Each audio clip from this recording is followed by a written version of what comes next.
पिछले वीडियो में हमने full, under and over subscription के बारे में पढ़ा था कि जब कंपनी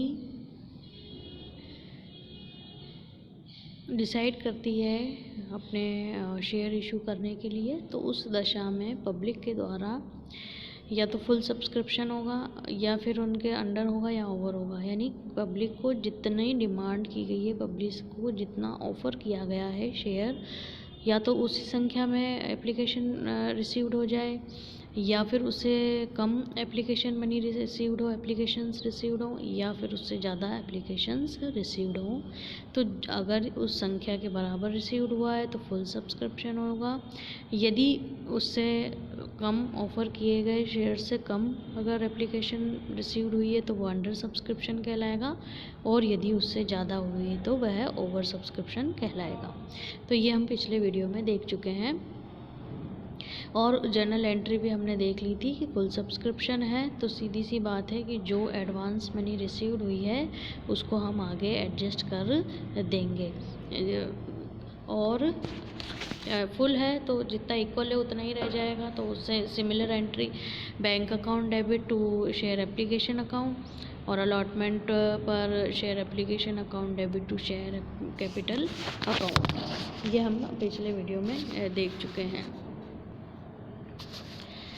फिर उसके बाद में सेकंड आया था कि जब कि जितना ऑफ़र किया गया है और उस ऑफ़र से या तो कम हो, अंडर सब्सक्रिप्शन हो, या फिर उस ऑफ़र जब शेयर ऑफ़र किए और उस शेयर से अधिक एप्लीकेशन रिसीव्ड हो जाए तो under subscription and over subscription. Under subscription में तो उतने अमाउंट का शेयर्स इशू कर दिए जाएंगे क्योंकि कम होने पर तो कोई प्रॉब्लम ही नहीं है। लेकिन यदि ओवर सब्सक्रिप्शन है तो फिर उसके लिए दो दशाएं थी। उन दो दशाओं के अंदर हमने पहली दशा देख ली थी कि या तो रिजेक्शन हो जाएगा और एक्सेस मनी जो है वो पूरी की पूरी लौटा दी जाएगी। तो उस दशा में क्या कर लेंगे, हम ये देखेंगे कि जो शेयर एप्लीकेशन है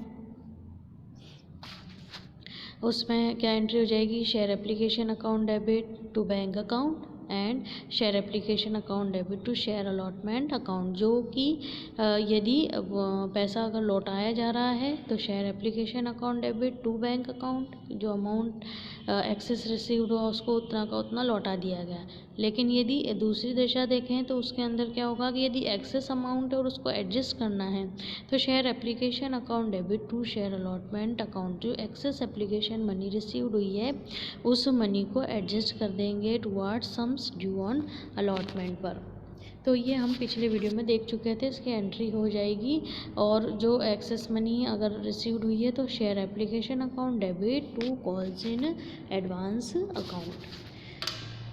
सेकंड दशा थी partially acceptance of applications. Partially यदि एक्सेप्टेंस है और जैसे कि यदि 5000 शेयर्स अगर इशू किए जा रहे हैं तो डिमांड हुई है, एप्लीकेशन रिसीव्ड हुई है 5000 शेयर्स के लिए, उनको 2000 शेयर अलॉट किए जा रहे हैं, तो वह पार्शियली एक्सेप्टेंस ऑफ एप्लीकेशंस कहलाया।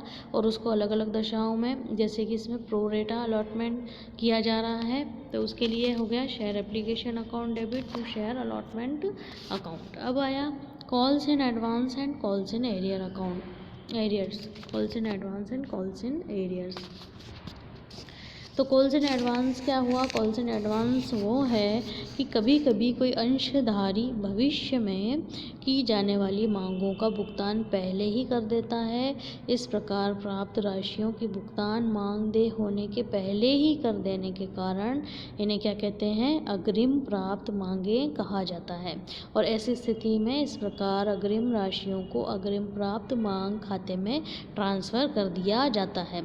और उसकी जनरल एंट्री क्या हो जाती है, bank account debit to calls in advance account, bank account debit to calls in advance account. उदाहरण के तौर पर हम ये देखें, for example, if a company issued shares of ₹10 on which it has already called ₹5 against the uncalled portion of ₹5 per share, the company makes a call 3 per share.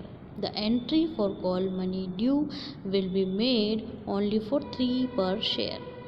Now, suppose a shareholder pays rupees 5 per share, including the uncalled amount of rupees 2 per share, along with the call money. It means he has paid rupees 2 per share in advance, which will be credited to calls in advance account. The company is required to pay interest on this amount at the rate of 6 till the date of its appropriation.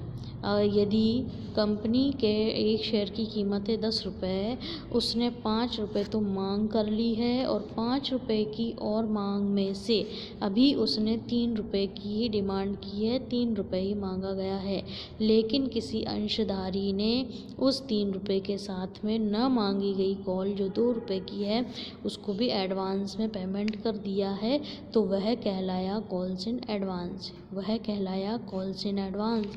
और उसकी journal entry क्या होती है? Bank account debit to calls in advance. उसकी journal entry होती है bank account debit to calls in advance. और narration होगा calls in advance received on share at rupees per share. Appropriation of calls in advance account say in the final call journal entry will be made। क्या होगी कि जो calls in advance account है to share final call, उस amount को adjust किया जाएगा share final call account के अंदर। जो 2 रुपये की मनी एक्स्ट्रा रिसीव्ड हो गई थी उसको हमने एंट्री कर दी bank account debit to calls in advance account, और उस कॉल्स इन एडवांस को हमने शेयर फाइनल कॉल में एडजस्ट कर दिया calls in advance account debit to share final call account, और उसका नरेशन होगा calls in advance amount adjusted, calls in advance amount will be adjusted. हम एक और एंट्री कर देंगे for interest given on calls in advance. Journal entry will B interest on calls in advance account debit to bank account, interest on calls in advance account debit to bank account, interest paid on the amount of calls in advance, interest paid on the amount of calls in advance।